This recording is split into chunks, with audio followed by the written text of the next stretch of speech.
La verdad que creo que se notan las voluntades y las sensibilidades de administraciones. Desde la Generalitat Valenciana hemos implementado decenas de acciones para tratar de dar una respuesta humanitaria a las personas ucranianas que han huido de su país por el motivo de la guerra.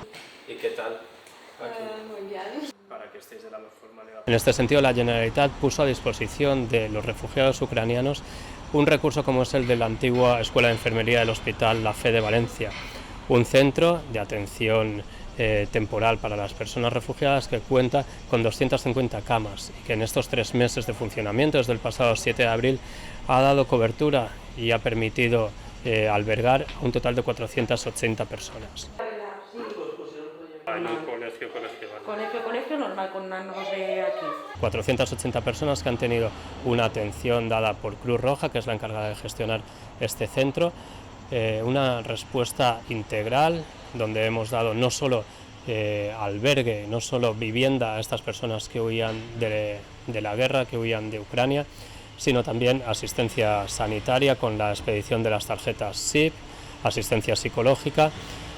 Y todo ello en un centro que hemos tratado de humanizar lo más posible. En este sentido, la Consejería de Justicia, Interior y Administración Pública, al igual que hizo en el Centro de Acogida y Recepción de Refugiados de la Ciudad de la Luz de Alicante, ha tratado de hacer unas instalaciones que sean lo más acogedoras, lo más confortables y lo más seguras posibles para estas personas que desgraciadamente desde el pasado mes de febrero están huyendo de su país por motivo de la guerra.